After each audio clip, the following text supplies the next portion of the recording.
Boa tarde a todos, boa noite a todos.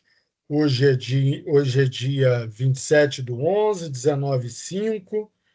Primeiramente, agradecer aí a presença da nossa palestrante, professora Marta Ferreira Abdala Mendes, que possui graduação em Ciências Biológicas na Universidade do Estado do Rio de Janeiro, mestrado em Educação na mesma universidade, doutorado em História, né, na Fundação Oswaldo Cruz, e é professora da casa, né, do Instituto Federal. Agradeço, Marta, mais uma vez imensamente a sua presença e temos aí vários alunos que estão ávidos por tudo que você vai trazer aí nessa palestra maravilhosa. Tá? Passo a palavra para você.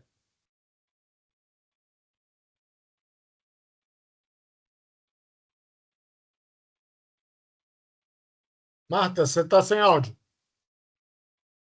Agora que eu vi. Obrigada, Ah, obrigada, tranquilo. Ricardo.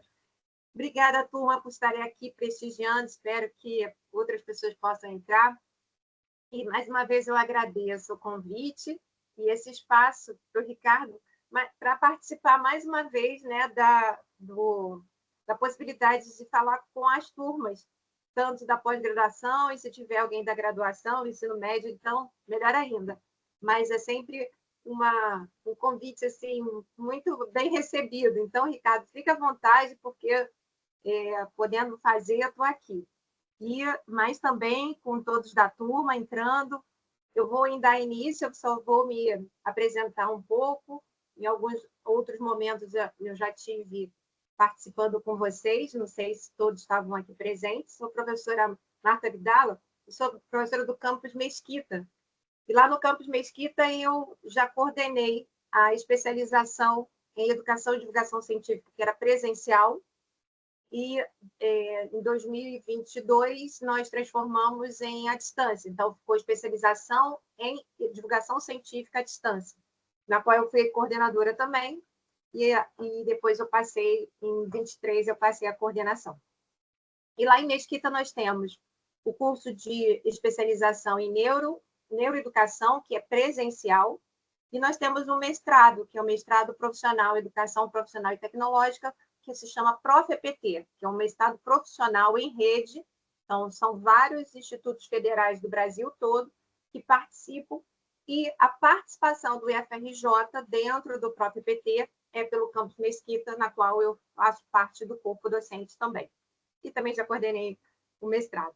E aí, nesses cursos, eu, além de outras disciplinas, sou responsável pela disciplina de metodologia da pesquisa. Então, essa parte, né, de falar sobre a BNT tem a ver com a metodologia da pesquisa, mas, na verdade, a metodologia da pesquisa não é saber as regras da ABNT. Não é isso que a gente ensina e não é isso que a metodologia da pesquisa precisa. Isso são regras, são normas que estão lá naqueles documentos que a gente, precisando, vai lá e está disponível dentro da internet para qualquer um, a qualquer momento. A disciplina Metodologia da Pesquisa, assim como a área, né, o campo de formação de conhecimento dentro da metodologia da pesquisa, é produzir conhecimento sobre como que se produz conhecimento.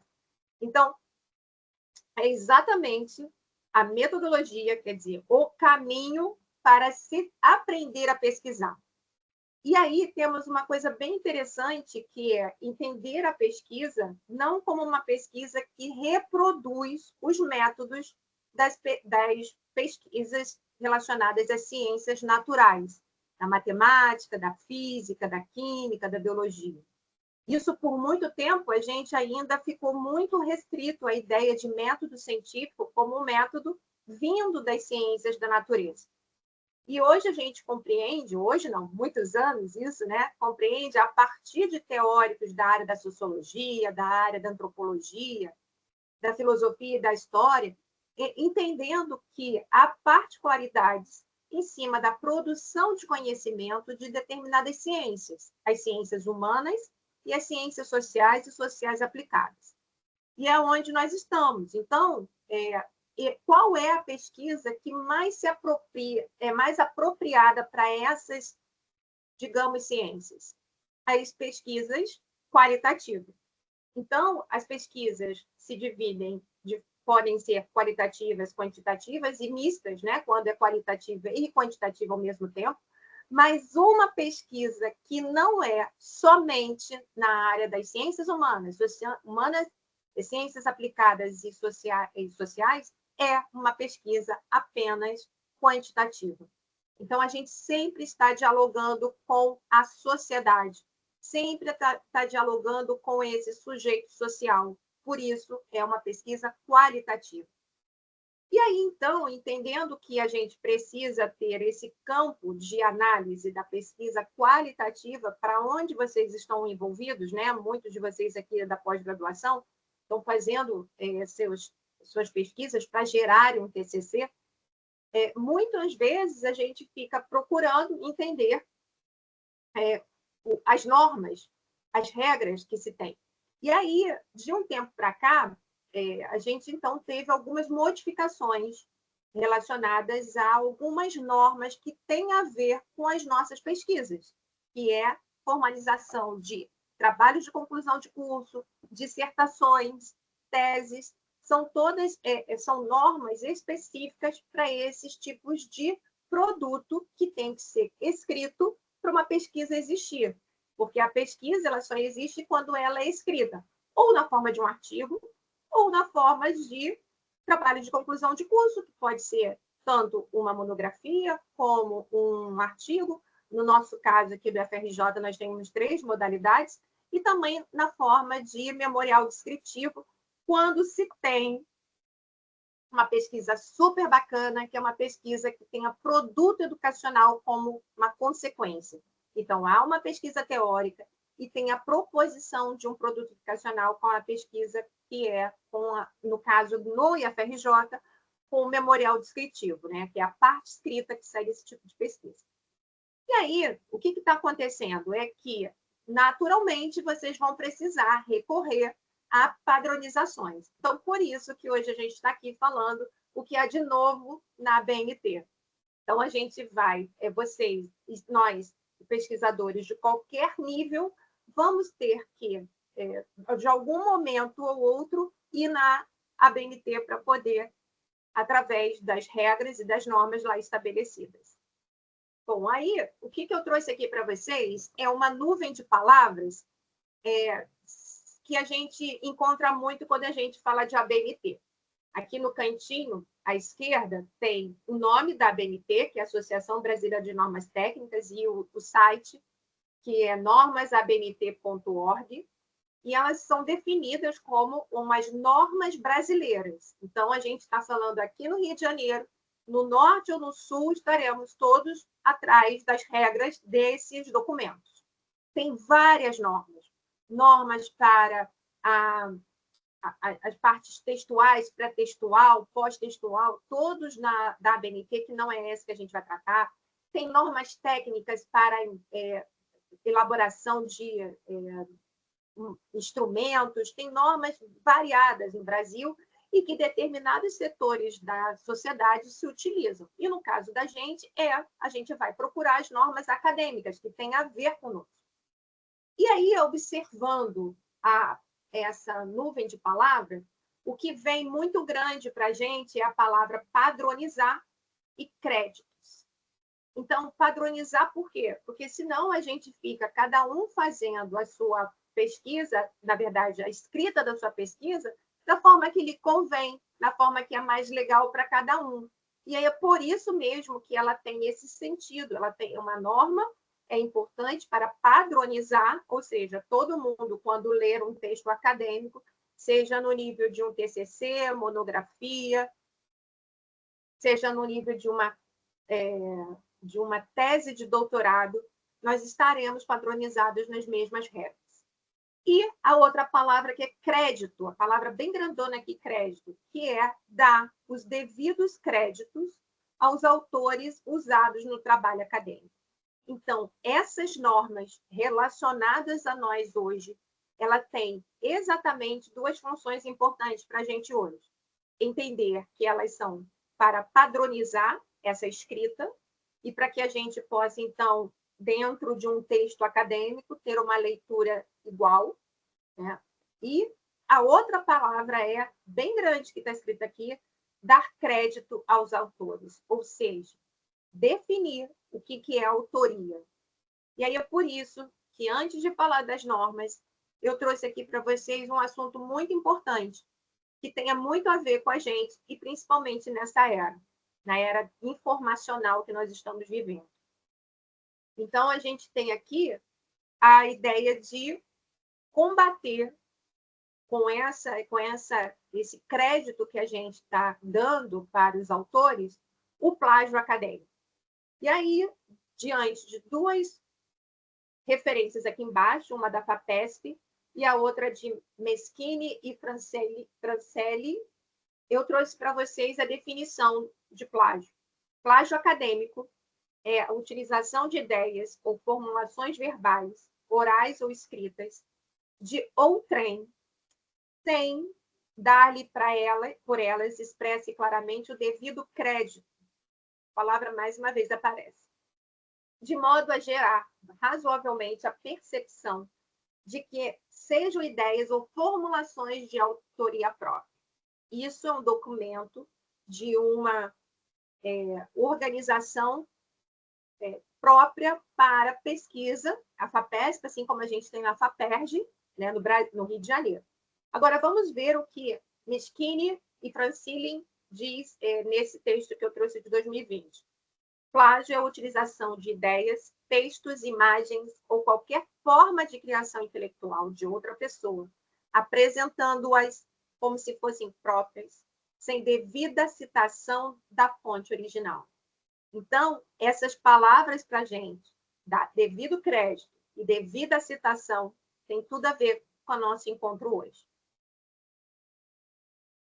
Bom, e aí, quais são os tipos de plágio que a gente encontra são mais encontrados não só aqui no Brasil, como em todo o mundo? O plágio direto, eles são definidos tipos de plágio direto, parcial, plágio de ideias, autoplágio. Isso acontece muito na academia, o autoplágio, porque a gente acaba escrevendo um grande trabalho, fica falando sobre ele em vários outros eventos. Por quê? Porque a gente não produz texto acadêmico como se fosse hambúrguer do McDonald's. A gente produz uma pesquisa, precisa de tempo, precisa de bastante profundidade teórica para a gente ficar produzindo sem parar artigos. Então, isso é muito comum acontecer do autoplágio. Copiar longos trechos, usar tabelas e gráficos de outros autores e traduzir um trecho em inglês e não citar a fonte. Mas dois tipos de plágios nos interessam bastante para a questão da ABNT. O primeiro é o plágio direto, que é a cópia literal de um trecho de texto sem as devidas citações. Isso significa ser um trecho sem uso de aspas, ou recuo, ou citação da fonte. Isso eu vou explicar que é bastante comum, por conta até mesmo de erros nossos. E o plágio parcial, quando a combinação de trechos de diferentes fontes sem a devida citação. O que significa isso? Pegar trechos de pessoas, de trechos copiados, sem uso das aspas, sem indicação da fonte, fazer uma colcha de retalho e perceber, achar que aquilo ali deu uma escamoteada ali no texto autoral. Isso também se configura como plágio. Esqueci de dizer que nós temos uma lei no Brasil que se chama Lei de Direitos Autorais, que é ali que pune sobre plágio. Tanto plágio em qualquer outro veículo, também como plágio acadêmico. É a Lei 9.610 de 1998 e também está no Código Penal. Nós temos aqui no Brasil, aqui nessa figura retirada de Turnitin, é plágio ou não é, de 2017, um ranqueamento dos tipos de plágio que mais acontecem nos textos acadêmicos. Um deles é clonar, né? Quer dizer, copiar, que é de 0 a 10, 9,5, é o que mais aparece. O Ctrl+C, né, que a gente brinca, que é o Ctrl+C, que é copiar literalmente. Substituir, olha. E agora, o terceiro, que é 9,1, que é o número 7, é o misturar. É aquele plágio parcial, que a gente, então, entende que, pegando trechos de pessoas, de autores que estão falando sobre a mesma coisa, e que vamos, então, quebrar as frases, e aquilo ali vai dar um certo sentido, e aí usando a frase literal dos autores. As universidades, os centros de pesquisa já estão muito preocupados com a questão de plágio, e existe no Brasil empresas que atuam em parceria com as universidades, como essa Tunitin e a Crossref, de referência, que desenvolve sistemas de antiplágio para evitar a ocorrência de plágio e similaridade no mundo acadêmico. Essa palavra é muito importante para nós. Existe o plágio, mas uma das coisas que os programas de antiplágio que tem na internet, que é muito usado por nós, orientadores, usado também pelas revistas, quando a gente manda um artigo para uma revista, a gente tem que passar, às vezes, umas revistas A3 e, né, de pares alto, a gente tem que passar por um programa que eles especificam de autoplágio, e quando a gente passa, esse programa dá o grau de similaridade que aquele trecho que ele identificou com qualquer texto que esteja na internet. É impressionante. E essas empresas, eles fazem com esses programas, né? Aqui, o Tune e o próximo, que pode ser visto na internet, é muito fácil em a gente entrar e encontrar a questão do plágio literal e também as similaridades. Uma vez eu tive uma oportunidade de de mandar um artigo para uma dessas revistas, que ela me enviou o link para passar o artigo. Inclusive, quando você passa por esses programas, ele dá um relatório de quanto de similaridade tem que ele encontrou com algum texto que você colocou, não que seja uma citação com aspas, citação com aspas e a referência certinho. E aí você tem a capacidade ali, a oportunidade de arrumar antes de mandar para aquela... E eles pedem o relatório que sai desses programas com 95% de não encontro de similaridade. Porque a gente sabe que é impossível 100%, e aí eles consideram 95%. Mas eu achei engraçado, porque eu estou contando a minha história. Porque ele dava similaridade com um texto meu da internet. Então, o que significava isso? Que eu estava plagiando a Marta mesmo, né? A Marta Mendes mesmo. Então, eu achei muito engraçadinho que o programa conseguiu pegar uma similaridade com um texto meu. Mas isso é uma coisa assim que está sendo muito usado e vocês precisam ficar atentos para que a gente possa, o tempo todo, ter essa integridade do texto acadêmico, para a gente poder, então, ter a integridade científica garantida. Bom, esses dois autores aqui, Trotsky e Putzwintz, de 2013, e Ferreira et al., de 2013, fizeram um estudo muito parecido. Uma das coisas que eles mais identificaram é que, aí por isso que eu coloquei esse título, né? Plágio acidental ou má conduta. Por isso que eu falei que, às vezes, a gente erra, a gente peca em que sentido? Quando a gente escreve no texto citações ou trecho de algum outro texto de autores, e vai botar lá no final, quando vai fazer a revisão, vai botar a página, a citação, que é um erro. E aí, por isso que acaba entrando em erros que a gente chama de plágio acidental, ou má conduta. E aí, eles fizeram dois estudos, né? E o que eles identificaram?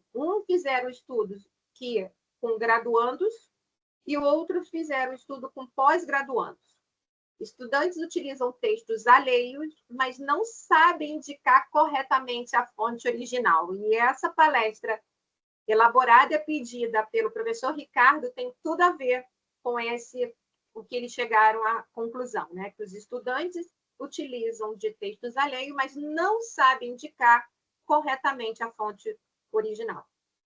Nesse artigo de Krosky e Putschwinski, eles perceberam, a partir do estudo, que 60% dos graduandos têm plágio nos seus trabalhos de TCC, mas que eles consideraram como plágio acidental. E nesse estudo de Ferreira et al., percepção dos alunos pós-graduandos da USP sobre a ocorrência de plágio em trabalhos acadêmicos, eles observaram que 65% dos trabalhos analisados por eles tinham plágio, mas que eles consideraram também plágio acidental. Então, o que chama atenção nesses dois trabalhos? Que os erros mais comuns que acontecem nesses trabalhos, tanto de TCC no nível de graduação, como de TCC no nível de pós-graduação, é indicação das fontes fora da formato ABNT, que a gente está vendo hoje, ou modo incompleto, ou seja, coloca a data, mas não coloca a página. Coloca a citação, mas não coloca aspas. Ou ausência de indicação das fontes. Então, mais uma vez, a gente coloca aqui a importância de determinadas normas da ABNT, que a gente precisa sempre estar recorrendo a ela na confecção, na elaboração dos nossos trabalhos acadêmicos. Bom, e aí nós chegamos a um período em que a gente está vivendo um mundo diferenciado com relação à produção de conhecimento. A gente tem a internet, que nos facilitou e nos possibilitou ter acesso a fontes que não existem fisicamente, a gente não precisa mais ir na biblioteca, a gente não precisa mais ir para uma sala de aula, a gente está aqui conversando, quer dizer, daqui a pouco a gente está conversando, mas a gente está aqui num veículo totalmente remoto, conversando. E a gente também está numa era de produção de conhecimento, onde que o conhecimento produzido chega muito mais rápido de alguma produção feita fora ou no Brasil, e em 2024 a gente já tem acesso, coisa que era muito diferente antes da internet, da rapidez dessas fontes, dessas produções de textos atuais chegarem rapidamente para nós acadêmicos e fazendo, por exemplo, uma especialização, um mestrado, doutorado. Nós tínhamos que ir na biblioteca física, conversar com a bibliotecária ou o bibliotecário para pedir o COMUT, que era um veículo que existia entre as bibliotecas, que eram agrupadas, e que, se a gente conseguisse achar na biblioteca de fora, nós, acadêmicos e pesquisadores, tínhamos que pagar para a biblioteca que a gente estava presente, para que elas entrassem em contato, a pessoa de lá, bibliotecário de lá, tirasse a cópia ou uma xerox da época, enviasse o documento por SEDEX e a gente pagava isso. Pagava o COMUT e também o SEDEX. Isso para a gente ter acesso a algumas outras fontes que a gente não tinha na nossa biblioteca da nossa instituição. E mais ainda, a dificuldade é de produzir conhecimento na forma de livros, porque livros a gente sabe que tem um tempo gerado na própria elaboração do livro, né? Aí ele sair para venda. E aí o que aconteceu na nossa era atual? Nós temos os e-books, os livros que agora estão rapidamente na internet, que a gente pode comprar, imediatamente a gente tem acesso, inclusive com grandes livros produzidos por grandes pesquisadores brasileiros, com e-book gratuito. Mas, aliado a isso, nós temos agora entrando a inteligência artificial produtora de textos, que é a IA generativa. Então, por isso que eu trouxe esse slide chamado Riscos de plágio na pesquisa científica pelo uso de IA generativa. Risco de plágio. E isso já está sendo um grande problema para as universidades e centros de pesquisas e até mesmo de revistas, para a gente poder, então, entender que vai ser uma dificuldade para ter controle sobre a produção textual com as IAs, com os programas de inteligência que elaboram textos, figuras, até agora a gente já sabe que voz, né, rosto. Mas pensando nessa questão dos riscos, o que nós temos? Uma facilidade de acesso a grande quantidade de informação e de geração de conteúdo. Então, ao mesmo tempo que a gente tem acesso rapidamente a um grande número de textos, de artigos, de capítulos de livro, nós também temos a facilidade desses programas de IA generativa, elas são chamadas de IA Gen, de gerarem texto para nós. Então, o que facilita a cópia e a colagem de texto, porque até, por exemplo, o ChatGPT, ele vai, numa certa geração, ele vai nos textos que ele já tem e faz aquele texto em cima de várias fontes, inclusive não dá as fontes, né? Mas existem outros programas de IA que já fazem uma coisa bem interessante, que é mapear os artigos e os textos, os livros que falam sobre aquele tema, numa forma de teia muito bacana, e que faz você, por aproximidade, saber que aquele artigo é interessante para você ou não. E ele vai meio que elaborando esse texto e fazendo, então, as referências e colocando as referências do lado. Mas isso, para nós do meio acadêmico, e também para aqueles programas que são de rastreio de similaridade, de rastreio de plágio, uma dificuldade na detecção da fonte original. Então, isso é uma coisa que nós temos que abrir o olho, né? As instituições e universidades estão já preocupadas com isso. Outra coisa que nós temos com relação a esse risco de plágio é que a geração de dados e resultados que vêm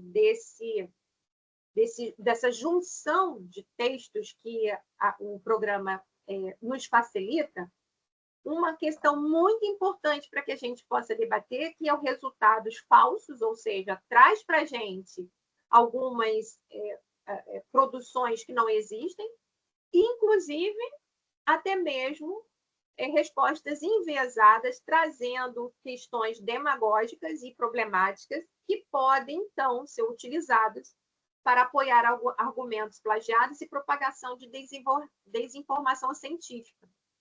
Isso é um risco que a gente está correndo em olhar para aquele texto e acreditar que aquele texto produzido para aquele programa de inteligência artificial é de forma entendida aqui como um texto correto.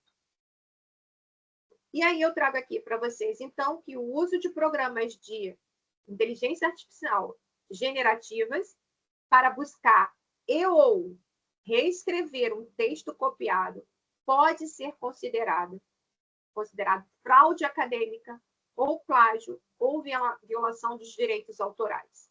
E aqui embaixo eu trago para vocês, já de 2023, artigo falando sobre isso, de Gonçalves Salles e Salles, como se comporta a inteligência artificial mediante plágio e direito autoral, para vocês perceberem que isso já é um assunto, um tema de pesquisas acadêmicas. Bom, o que não constitui plágio? E aí a resposta é grandona aqui, a apresentação e indicação da fonte, ou seja, autoria.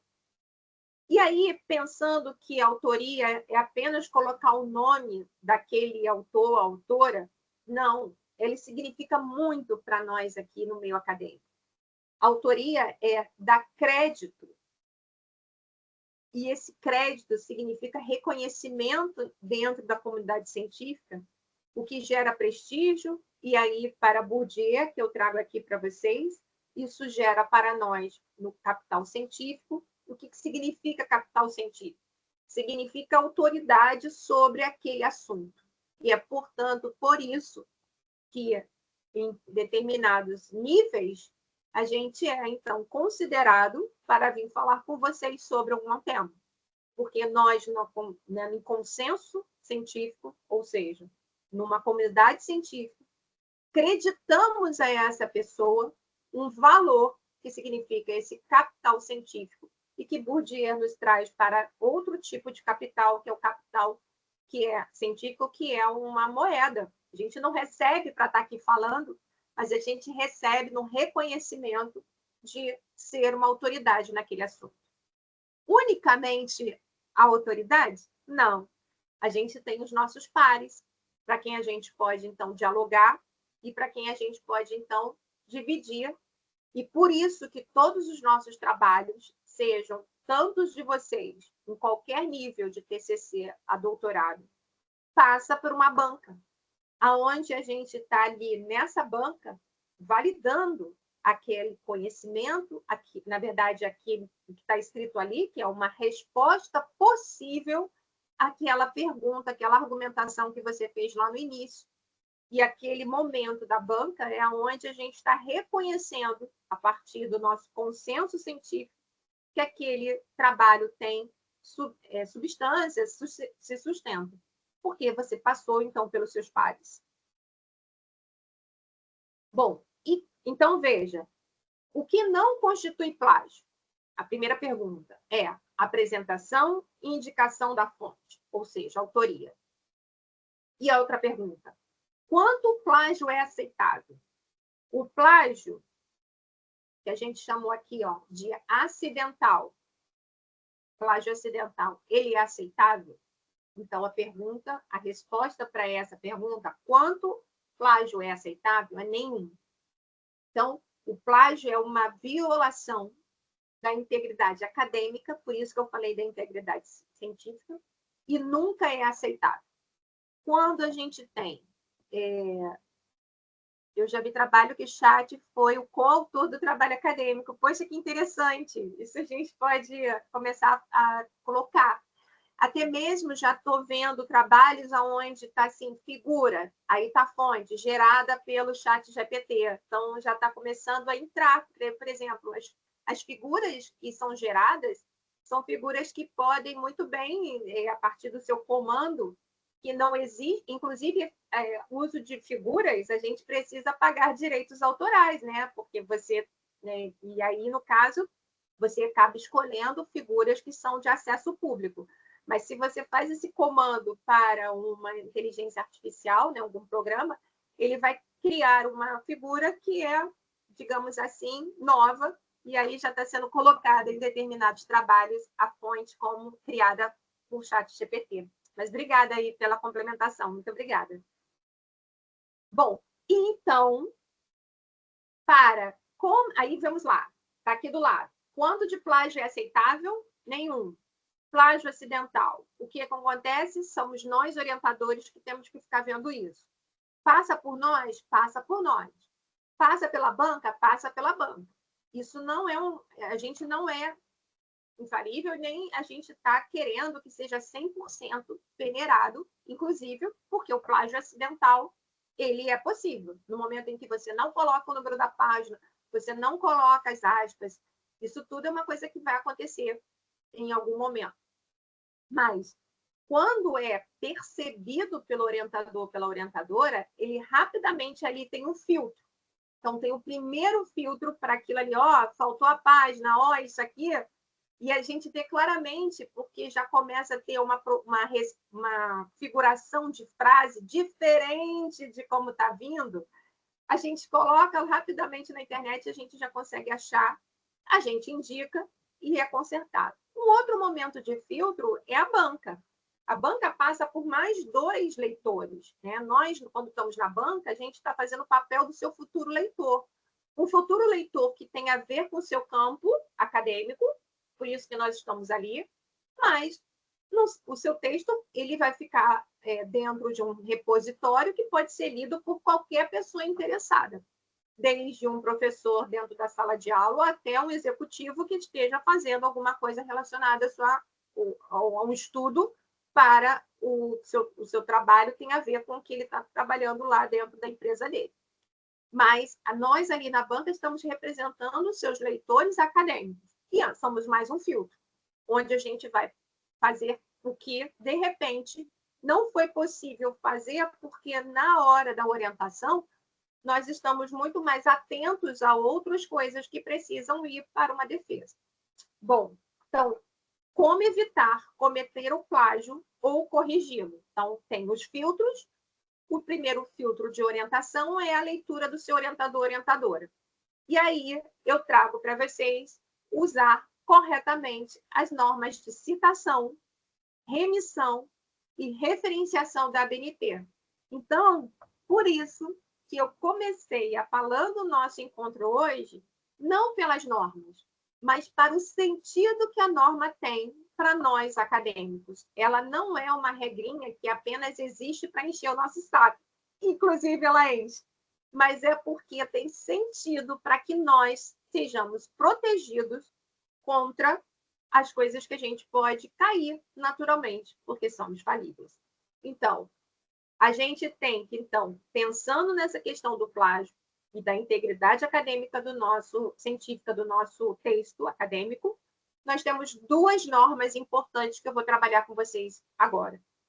Uma primeira norma, que é a 10.520, que foi atualizada em 2023, ano passado, de julho do ano passado, e a norma 6.023, que é de 2018, mas teve uma atualização em 2020 por conta de erratas. Então, vocês vão assistir, algum momento, eu até mesmo botei aqui, em algum momento tem 6.023 de 2018 e 6.023 de 2020. É a mesma, a 2020 foi uma errata, com uma erratazinha. Elas são importantíssimas para nós. Essas 2 normas têm a ver, então, com as citações de autoria, que é o que mais aparece de errado nos textos, ao longo do texto, e as referências, né? A seção referências, que ela sempre está errada, sempre tem problemas. Por quê? Porque é muito comum nós estudiosos, nós estudantes, nós com um monte de coisa, pegarmos um trabalho anterior e ficarmos copiando essa regra, as regras que ele usou. Só que as normas, elas sempre são atualizadas. E aí a gente cai no erro de ficar repetindo o erro anterior. Então, vamos lá. A norma 10.520, de 2023, ela é a atualização da norma de 2002. Então, vocês vejam que quantos anos? 11 anos para ela ser modificada. Ela modificou bastante coisinhas. Ah, isso é com o seu coordenador, mas está gravando. Então, essa norma de 2002, ela levou 11 anos. Por quê? Porque para se mexer numa norma, precisa chamar todos os membros da Associação Brasileira de Normas Técnicas para a 10.520, lembrando que normas técnicas tem para várias outras coisas, desde normas técnicas de relacionamento de produtos, de instrumentos, até para textos. E aí chama-se, faz uma grande GT e fica naquela conversa, e aí que sai um documento. A norma não é definida por uma pessoa que chega lá e fala assim, olha, vamos mudar? Aí a pessoa fala assim, vamos, aí muda lá no dia seguinte. Não, ela tem que fazer um processo até ela ser publicada em Diário Oficial e sair, porque ela é normas técnicas, normas brasileiras de normas técnicas, todo o Brasil. E essa 2.520 foi, então, saiu agora em 2023. E ela exatamente fala das citações de autoria. E o que são citações, como está lá na BNT? Citações diretas são cópias fiéis, sem alteração de sua fonte original. Aquilo que a gente estava falando do plágio. Bom, e aí vamos para as grandes mudanças que tem nessa norma 10.520. Cuidado, não é para decorar norma nenhuma, e nem eu sei a norma toda. Eu sei de tanto que escrevo, de tanto que leio, como todos vocês vão ter também. Se uma pessoa pegar e ficar fazendo bolos na loja da vó Alzira, de tanto ela fazer aquele bolo, ela faz de olho fechado, ela não precisa mais olhar a receita, né? É exatamente isso que a norma é. A norma ela dura tanto tempo que você vai fazendo sempre, você vai decorando algumas coisas. E tem outras que a gente não faz muito, e quando vai lá, fica com dúvida, vai lá na norma. Mas tem mudanças muito importantes nessa 10.520. Bom, a primeira é indicação de autoria de pessoa física dentro dos parênteses. Pessoa física é aquele autor, a autora que escreveu aquele texto. Então, em 2002, todo mundo escrevia com caixa alta, né? Todo nome maiúsculo, e aí não tem Cristo que tire isso dos textos atuais. A gente vai, pega um texto e começa a encontrar tudo em maiúscula, depois em minúsculo, depois em maiúscula de novo, depois em minúsculo. Por quê? Porque não interiorizou que a norma de 2023 mudou para somente a primeira letra, que é maiúscula, e o restante minúscula. As referências, aí, no caso, vai colocar vírgula, o ano, ponto, página não é PAG, é P ponto, fecha o parênteses e o ponto final, quando for, é fora do parênteses. Eu coloquei aqui para vocês, aqui o exemplo, em negrito, mas não é em negrito, só botei em negrito para aparecer na apresentação, tá bom? Então, a produção de conhecimento após a Segunda Guerra Mundial foi ampliada de forma nunca vista na história. Araújo, 2020. Araújo tá. Eu botei em negrito apenas para aparecer. Araújo, letra maiúscula, a primeira letra, o restante minúscula. Agora, como que fica lá na seção de referências? Araújo, tudo maiúsculo. Então, eu coloquei aqui no cantinho à esquerda como é que se fica na referência. Então, lá, todos os autores, seus sobrenomes vão em caixa alta. Vírgula, ou você coloca a primeira letra, né, do primeiro nome, apenas a primeira letra, ou você escreve o nome todo, Bruno, mas isso não é a questão aqui. Está em negrito, apenas para aparecer. Então, veja, primeira grande modificação dessa 10.520, não existe mais o nome dentro do parênteses em caixa alta, tudo agora é normal, primeira letra maiúscula e depois minúscula. Indicação de 2 ou mais autores na frase. Aí também tem uma bagunça dentro do texto. A gente vê os alunos, né? E a gente está falando em qualquer nível, não estou falando nível de TCC de especialização, é também no mestrado, é também no doutorado. Você começa escrevendo com depois começa com vírgula, depois entra ponto vírgula, inclusive coloca aquele estilizado, assim, como se fosse eu não sei o nome daquilo, companhia, né? Aquele assim, que não existe isso, né? A gente vive tirando isso. Então, vamos lá. Como é que é agora? Você pode usar os dois nomes escritos na frase, e aí, quando você tem eles como sujeitos da frase, esses autores como sujeitos da frase, você coloca, porque são duas pessoas, o E. Estão separando. Kostek e Porinskinsky, Porinskin, 2013.72, ressaltar o quê? Ou coloca a frase, veja que eu coloquei aspas, né? E coloquei, então, o nome deles com primeira letra maiúscula, as outras letras, só que são dois autores, e aí o que fica não é mais o E, é a ponto e vírgula. E não é vírgula, é ponto e vírgula. E aí, para separar os dois nomes da data, por isso que eu botei em verde, é vírgula. Então, o E só aparece quando está na frase, quando eles são sujeitos, e quando o nome fica, o sobrenome fica dentro do parêntese, aí fica a regra de nome, sobrenome com a letra maiúscula e ponto e vírgula separando dois autores. Quando são três autores e eles são os sujeitos da sua frase, a mesma coisa. Landau, vírgula, Cunha e Ranguener apresentam, tá vendo? Então, você usa vírgula e o E. Quando você leva esses três autores para dentro do parênteses, porque você colocou a citação, né, o trecho citado antes, você separa os três por ponto e vírgula. Então, a indicação de dois ou mais autores na frase é separado dentro do parênteses por ponto e vírgula. E sempre é separado da data por vírgula. Agora, quando tem vários autores dentro de um parênteses, onde você está falando assim, a partir de um conjunto de teóricos estabelecidos, aí você coloca vários teóricos dentro desse parênteses. Então, eu coloquei aqui um exemplo. Azenha, ponto e vírgula, Ferrari, vírgula, 2016, ponto e vírgula, outros autores, que aqui já tinha muitos, eu coloquei et al.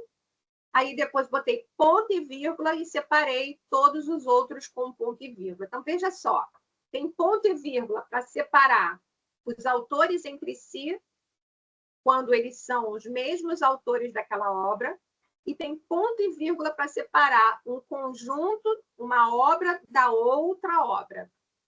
Tá bom? Então, isso é para decorar? Não, mas quando vocês agora estão escrevendo, ou irão escrever o TCC de vocês, ou futuramente, vocês estão lembrando, observe, então, na 10.520. Então, aqui, ó, ponto e vírgula. Vamos para o próximo. Citação direta com até 3 linhas. Então, aí, agora, nós temos aquilo que a 10.520 disse que é citação direta, ou seja, um trecho literal retirado de alguma obra. Então, você pode tirar um trecho literal, que é uma frase, transcrição do texto deve vir na frase, entre aspas, seguidas do nome do autor, data e página. Então, a gente coloca na frase, porque é um trecho bem pequenininho, menos de 3 linhas, então tem que ter aspas, e você coloca, então, o Bakhtin, com letra maiúscula, e o restante minúscula, P ponto, e aí você termina a frase com um ponto final.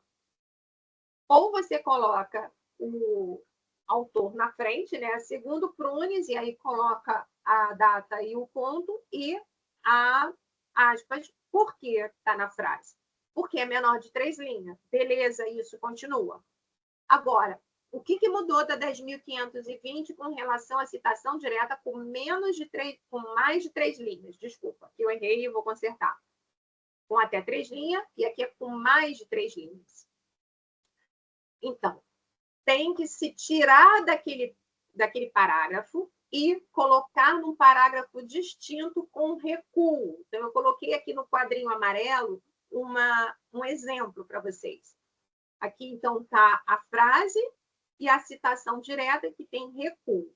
Observem, não tem aspas. Utilizando citação com mais de 3 linhas, não tem aspas. O que acontecia o que acontece ainda na anterior, né? Com relação à mudança do tamanho da fonte.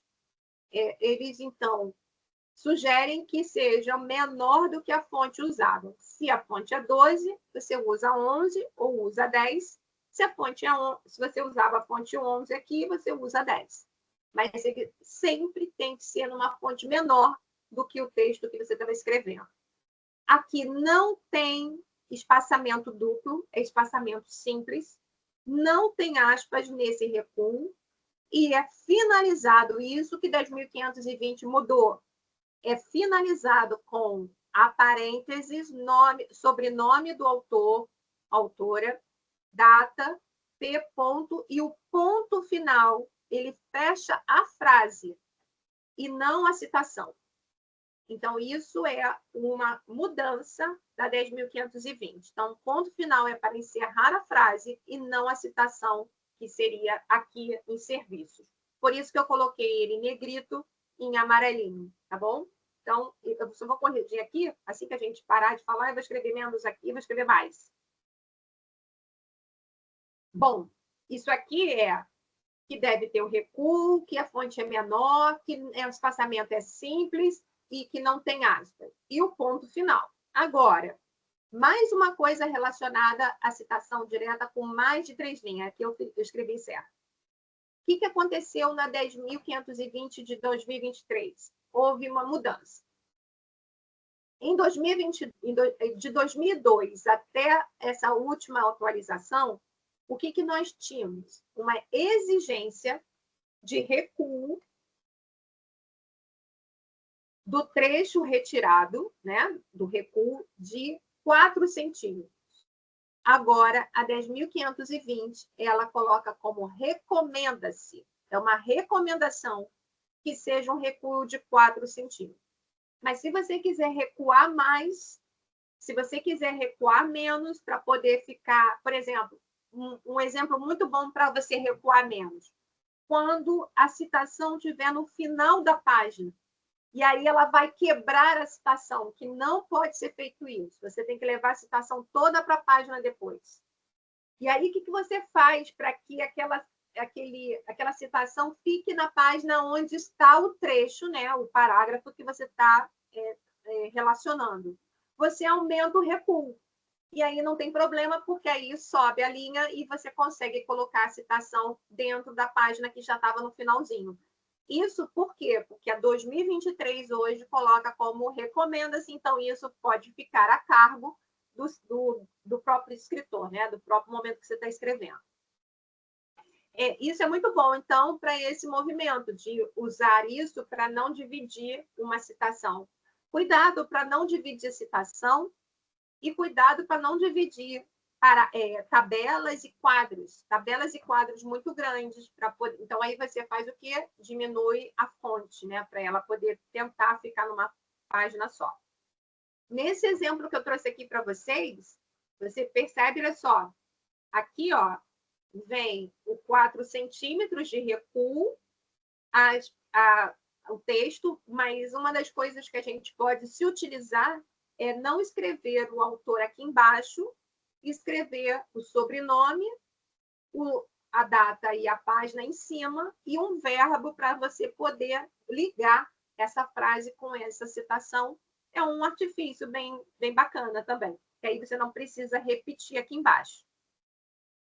Bom, quando os dados obtidos em fontes não publicadas formalmente, como palestras, como essa que eu estou falando com vocês aqui, ou uma comunicação oral que vocês vão num evento que está gravado, como é que vocês podem dizer isso? Isso é uma coisa também importante da 10.520, que dá que a indicação de que aquele trecho foi tirado de uma palestra deve ser indicada no texto ou uma nota de rodapé.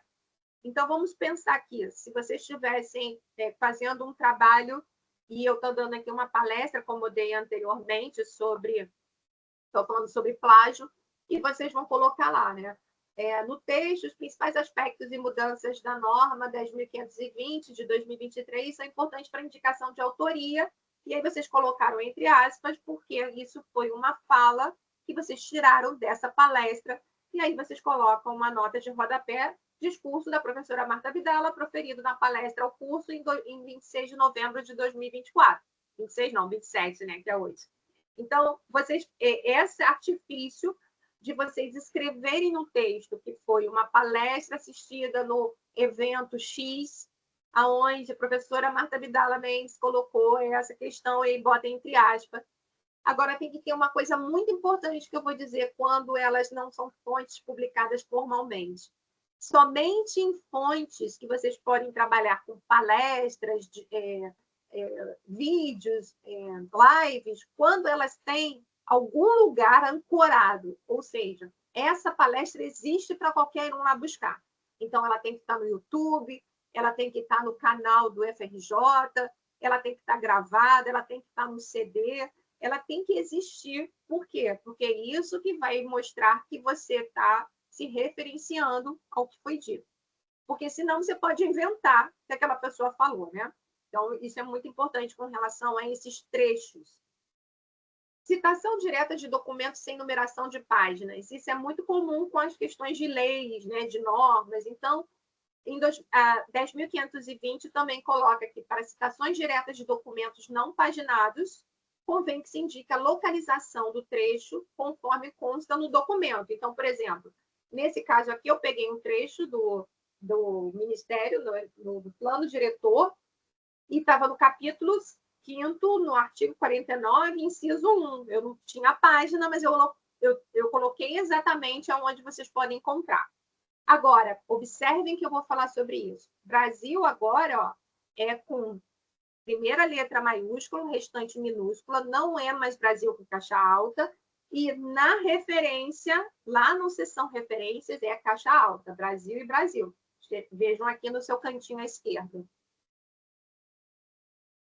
Bom, outra coisa que acontece muito com a gente, se escreve sobre siglas, né? Citação de pessoas jurídicas ou instituição.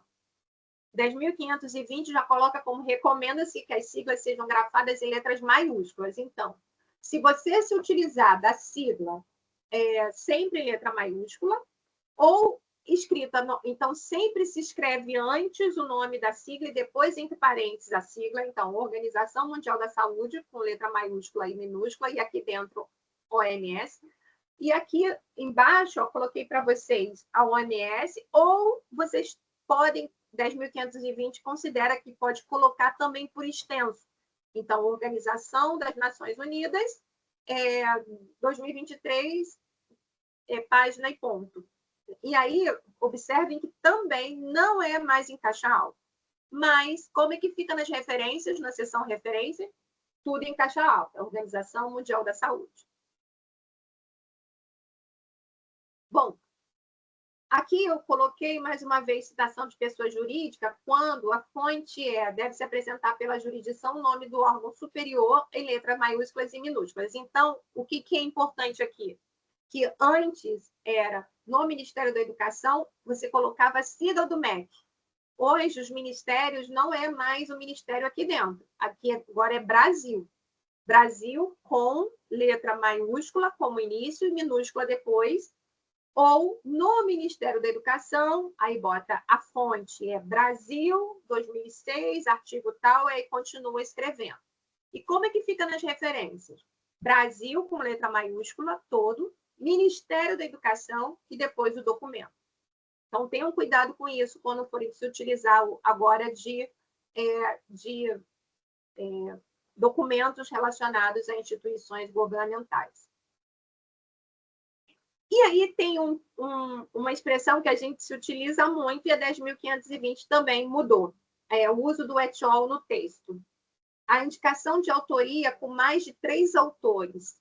Preste atenção, et al. É só se for 4 autores. Se for 3 autores, vocês continuam colocando o nome dos 3 autores. Então, agora é opcional colocar et al., que significa e outros. Et al. É uma palavra que vem estrangeira e ela tem ponto final depois do al, do AL. Não é et al. Sem o pontinho lá. Agora, o que a 10.520 colocou como opcional? O que significa isso? Que se você quiser escrever os 5 sobrenomes, ao invés de escrever um e et al., escrever os 5 sobrenomes dentro do parênteses, também é válido.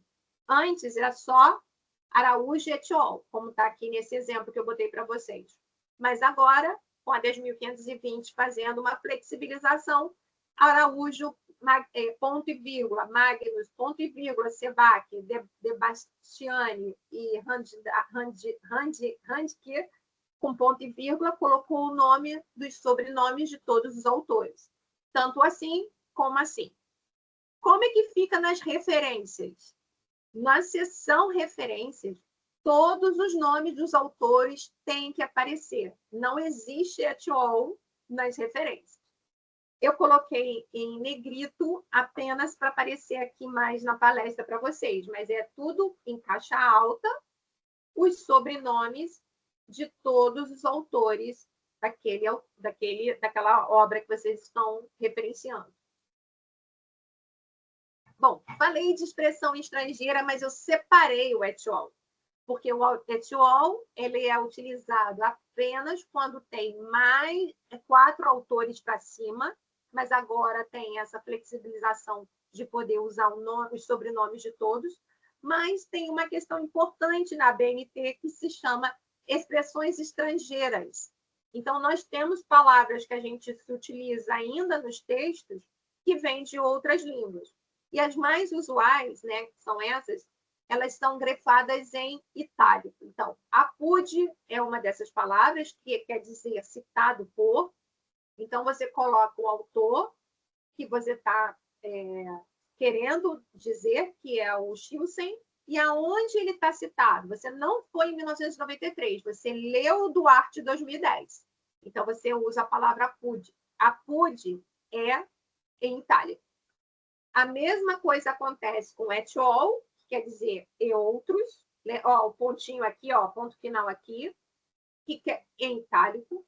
A mesma coisa com idem, que quer dizer quando você quer tá falando do autor e não quer repetir o autor, vai quer dizer a mesma autoria, né? Então você coloca Amaral, et al, depois idem, idem. Ou quando você quer dizer que é na mesma obra que está lá em 2011 e você não quer ficar repetindo, que é o ibidem, que também tem que ser grafado em itálico. Agora, atenção. É muito bonito esse manual. Nós temos termos e expressões estrangeiras que não mais se usam com itálico. E aonde tem isso, Marta? Aonde a gente pode ver que são palavras estrangeiras em inglês que a gente já incorporou no texto, no Manual de Comunicação do Senado Federal. É uma lista oficial, eu coloquei aqui para vocês o link, e tem uma lista enorme de palavras que a gente não precisa mais grifar em itálico. E aí eu peguei umas palavras que tem muito a ver com a gente, né, que a gente usa muito.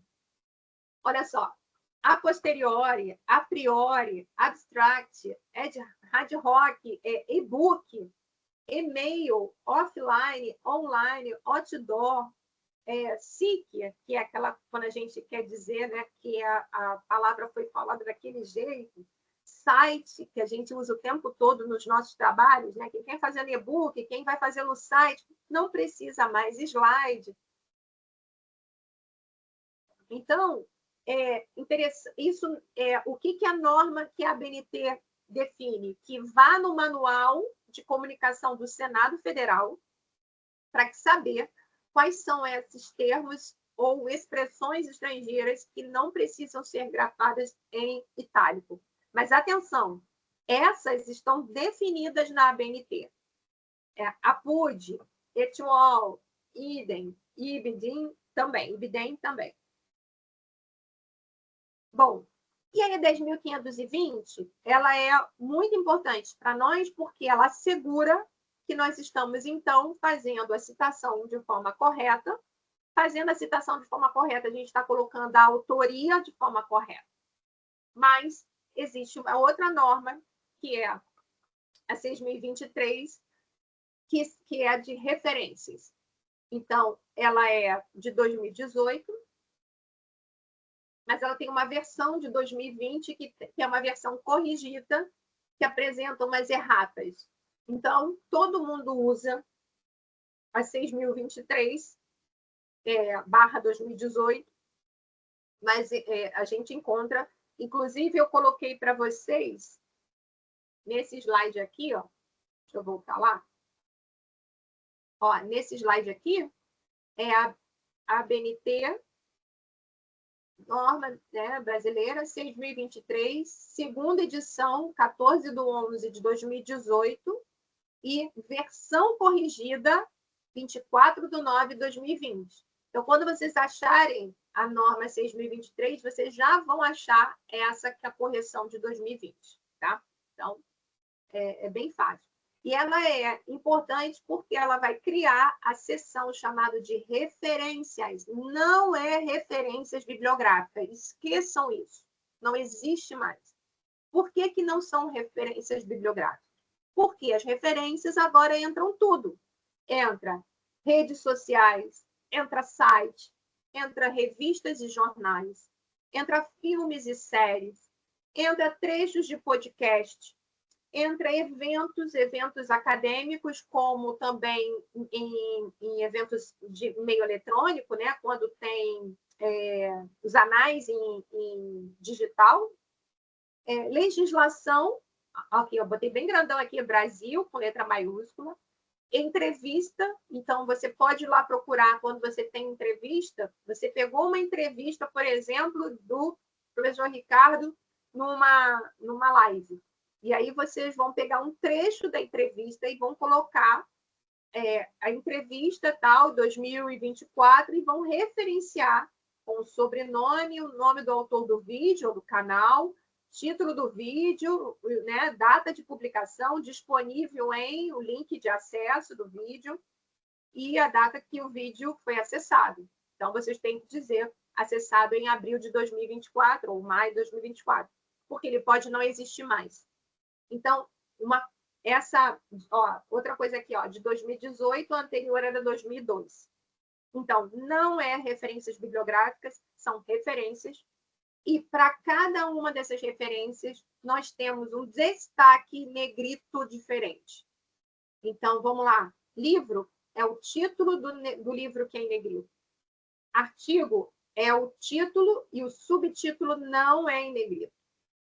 Outra coisa também que entra em referências são monografias, dissertações, teses, tudo isso tem a regra certinha nas normas, na norma 6.023, para falar sobre para como você tem que fazer a referência quando é uma dissertação.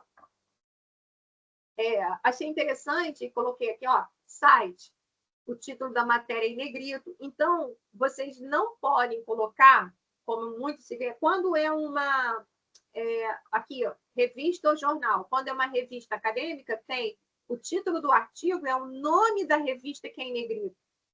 Então, assim, a gente vê toda hora isso nas referências tendo esses problemas, porque você pega de algum artigo que você estava copiando, coloca lá e depois não padroniza a partir da norma 6.023. Sabe aonde vai parar?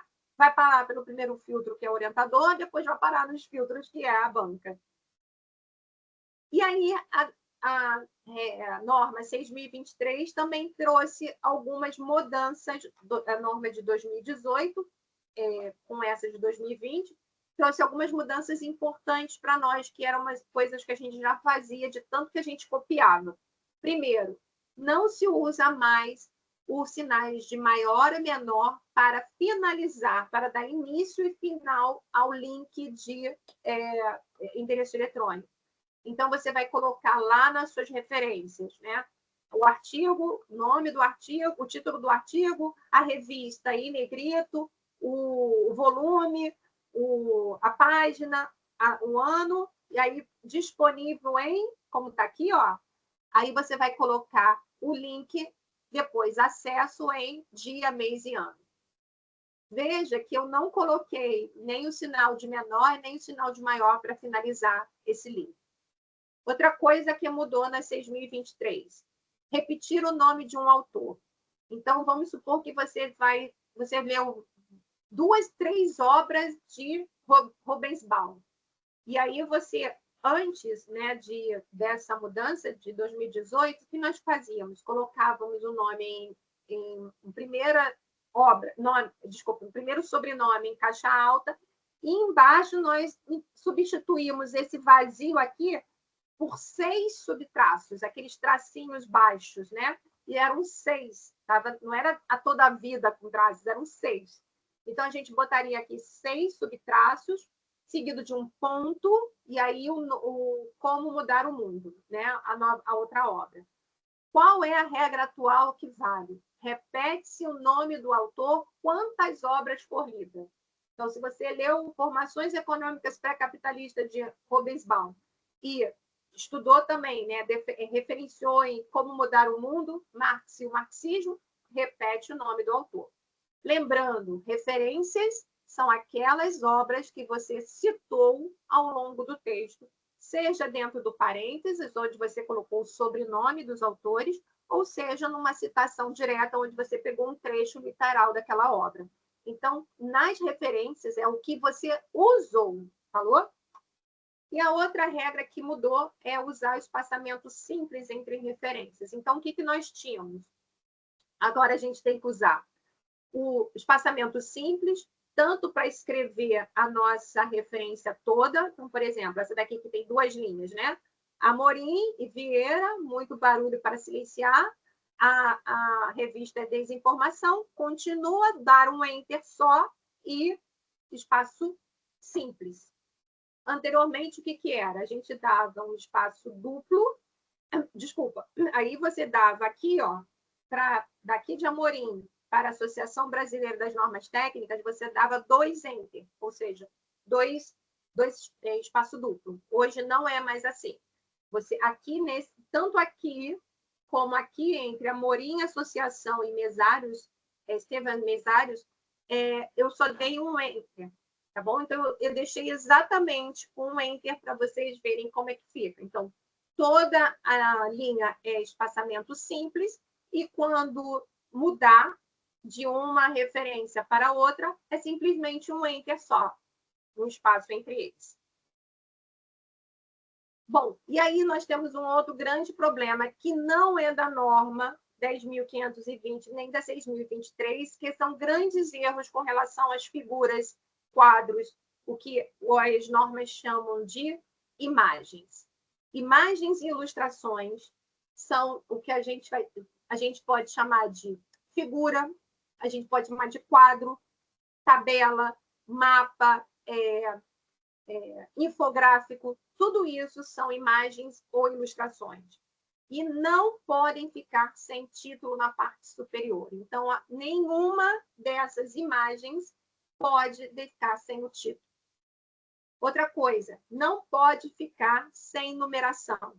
Então, se a figura vem figura 1, depois do número vem agora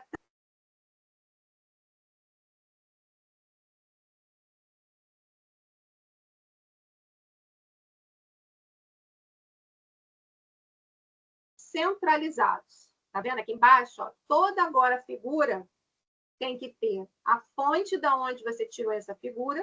E se essa figura, por exemplo, esse quadro aqui, foi um quadro elaborado pelo autor do trabalho de conclusão de curso, né, da sua monografia, dissertação, você coloca a fonte elaborado pelo autor. Então, mesmo que seja elaborado por você, você tem que colocar a fonte. E a fonte, então, se tem uma fonte de referência, essa referência tem que estar certinha lá na seção referências, tá bom? Por quê? Porque foi indicada no texto. Outra coisa importante, quadro, mapa, figura, tabela não mostram nada. Eles não apresentam nada. Quem apresenta é você, sujeito da frase. Então, apresentamos no mapa 1 a imagem nome e tabela dos estímulos de aleitamento materno. Apresentamos na figura 1 a foto do porto tirado em 2008. Então, nunca escrevam figura mostra, quadro mostra, tá bom? É sempre você apresentando na figura 1, apresentando no quadro 1, tá bom? E na parte de baixo deve citar a fonte, mesmo se for o próprio autor. A norma não especifica o tipo de fonte a ser usada nas informações das figuras, mas sugere que seja a fonte no tamanho 10.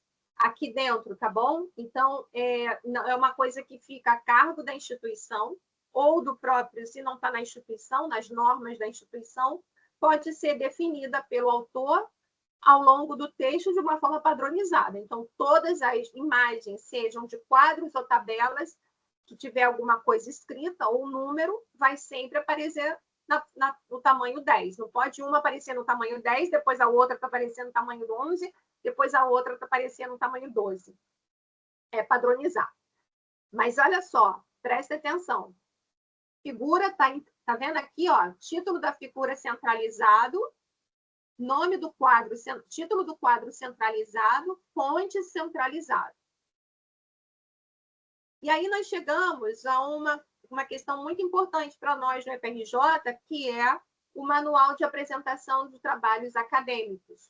Nós temos um manual elaborado também por um grupo de trabalho, na época eu participei, e ele é de 2019. Ele se encontra nesse manual de TCC, de apresentação dos trabalhos acadêmicos do IFRJ, apresenta-se os tipos, né, as modalidades de trabalhos acadêmicos que a gente pode ter, que é na forma de monografia, na forma de artigo ou na forma de memorial com produção de produto educacional.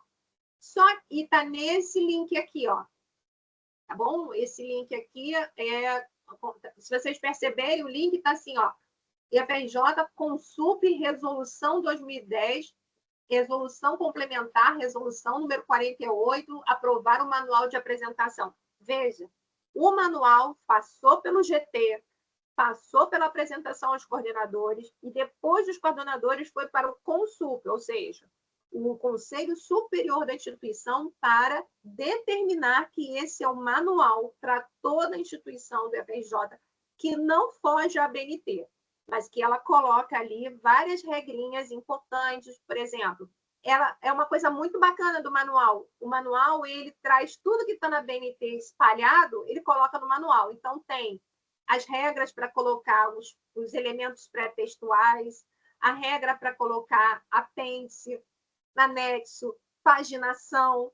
Tem um monte de coisas importantes que estão espalhadas em várias normas, 10.520, e eles colocam no manual, por isso que é manual.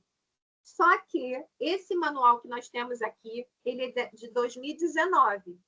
Então, ele pega a 6.023 de 2018, mas não pega a errata de 2020. E não pega, mais ainda, importante, a 10.520, que é de 2023. Então, veja que ela está com um problema, que é seguir esse manual.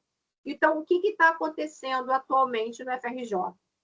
A coordenação de biblioteca, de todas as bibliotecas, né, do FRJ, junto com o GT, criaram uma minuta de manual de apresentação dos trabalhos acadêmicos, manual do IFRJ, está passando por esses trâmites, vai chegar ao Consulp, e assim que for aprovado no Consulp, eles vão substituir o de 2019 pelo de 2024. Ou, se não der tempo, né, porque 2024 está terminando, o de 2025. Mas ele já está sendo, esse manual aqui já está sendo totalmente reformulado para dar conta dessas mudanças que a gente teve nas normas da ABNT. Normas essas importantes para nós com relação aos TCCs, tá? E aí, então, eu finalizo a minha apresentação. Espero que vocês tenham gostado, que ela tenha sido útil, e agradeço imensamente vocês estarem aqui comigo nesse horário para escutar um pouquinho o que eu preparei para vocês. Mais uma vez, Ricardo, muito obrigada. Marta, gratidão. Eu acho que nenhum orientando meu vai ter mais dúvida, né? Sim, a gente vai disponibilizar. É uma aula, Marta, que há muitos anos eu não vejo. Tá? Sim, você foi cirúrgica em todas as dificuldades, em tudo que a gente vê em banca. Então, acho que a partir de amanhã eu vou começar a dizer para os meus orientandos o seguinte: olha só, tem problema, porque você diz que tem problema. Aí eu mando a norma. É uma obrigação do aluno ler a norma. Aí ele traz. É isso aqui? É isso aqui? Agora eu vou dizer o seguinte: tem erro, a norma está aqui, e você vai assistir a palestra da professora Marta Abdala, tá? Que vai estar disponível ou hoje ou amanhã. Sim, muito obrigado. Eu acho que eu gostaria, né, que a gente vai compartilhar tanto para os dois cursos da pós, para a graduação, para o médio. Eu acho que a nossa instituição, acho que todos os cursos de pós deveriam pegar, utilizar esse material e citar, porque, assim, perfeito, falado com muita clareza, assim, muito rico. Eu só tenho que agradecer e sou muito grato por poder estar presente aqui, né? Eu acho que a gente ganha muito com essa palestra.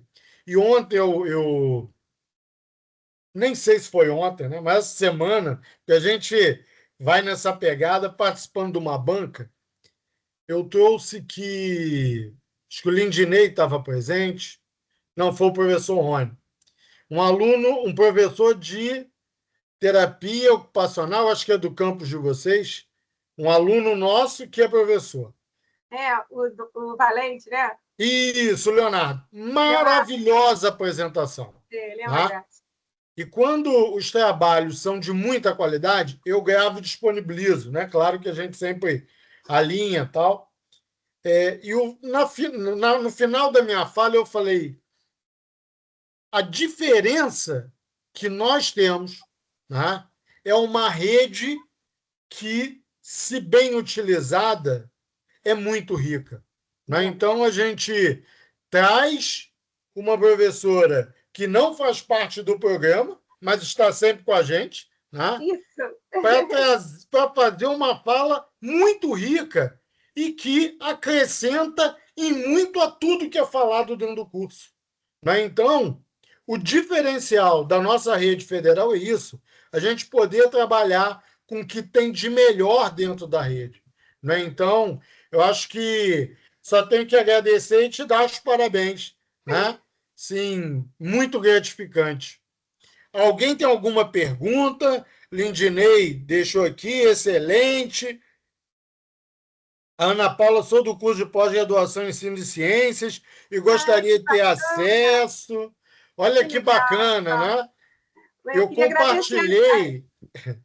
Obrigada, eu queria agradecer o que vocês escreveram aqui. Eu estou emocionada aqui. Puxa vida, eu sei que de noite vocês ficam cansados, tem muita coisa que a gente sabe, né, Ricardo? E também a nossa vida foi assim, com muita demanda de a gente trabalhar e estudar, e à noite, isso pesa. Mas vocês estarem aqui prestigiando, poxa, obrigada. Estou toda boba. Eu Muito obrigada. compartilhei, Marta, o link, né, com todos os coordenadores de pós-lato sensu no campus, Foi. na instituição, né, que tem lá um grupo dos coordenadores. E se Sim. você me permitir, depois do vídeo a gente coloca o link para eles também, para que possa ser Poxa, compartilhado, quero né? mesmo. Você pode mandar para mim esse link do vídeo? Que aí eu... Mando, claro, assim que eu Olha, fechar, eu já te mando. tá E eu bom. acho que a instituição ganha muito com isso. Tá? A gente vai Obrigada, estar pessoal. disponibilizando também para pós na UAB. Tá? Isso, sim, é o momento, é 1h20, né? Que todos ganham com isso. Tá certo? Professor Lindinei, gostaria de fazer uma fala. Agora eu estou no celular, no computador realmente não abriu a câmera. Agora a gente Agora está te abriu, né? vendo e escutando bem. Pois é. Queria dar os parabéns para a professora. Eu dou também essa disciplina, metodologia científica, que vai muito além, né, da ABNT. A ABNT é uma parte bem pequena, porque tem a ver com a formatação, mas a ideia de metodologia científica tem a ver com a questão de como se faz ciência. E você conseguiu, assim, dar uma palestra muito abrangente, muito atualizada, porque também comentou a questão da inteligência artificial generativa, é, que a gente está colocando já até como coautora, né? Citando ali, realmente são informações que eu, por exemplo, não tinha. E trabalho também com essa área. Então, é uma explanação muito clara, muito direta. A gente nota a sua experiência e a sua boa vontade, né, de explicar para a gente e tirar as dúvidas, tudo com exemplo. Está de parabéns, professor. Obrigado aí pela palestra. Eu pedi para quem puder abrir as câmeras, né, para que a gente possa tirar uma foto e registrar. 35 pessoas, essa hora é uma coisa Legal. muito boa. Vamos lá, pessoal. Muito obrigada mais uma vez. Obrigada, professor, principalmente estar aqui prestigiando. A gente sabe que isso que o Ricardo falou é muito importante. A gente tem vários colegas que a gente não sabe e que a gente pode, né, conversar e trazer aqui e circular esse conhecimento. Então, eu fico muito agradecida de Mesquita, professor Ricardo, falar, bater aqui. Parece lá, pareça, só me chamar que eu venho. Nas bancas eu já estou ficando, né, sócia. Com certeza. O que é bom, né? A gente tem que ter as pessoas do bem, que tem muita qualidade, a gente tem que ter próximo, porque com isso a gente cresce também, né? Eu fico muito feliz de tê-la conosco. Pessoal, vamos abrir as câmeras, quem puder, para a gente tirar aí uma foto. Vamos dar o print aqui. Professora Maria Luciene quer fazer uma fala, professora nossa do campus, Ah, que legal. recém-chegada. Ah, que bom, não conheço. Vai estar aí com a gente nas bancas também. Está sem áudio, Maria Luciene. Ah, tá ótimo.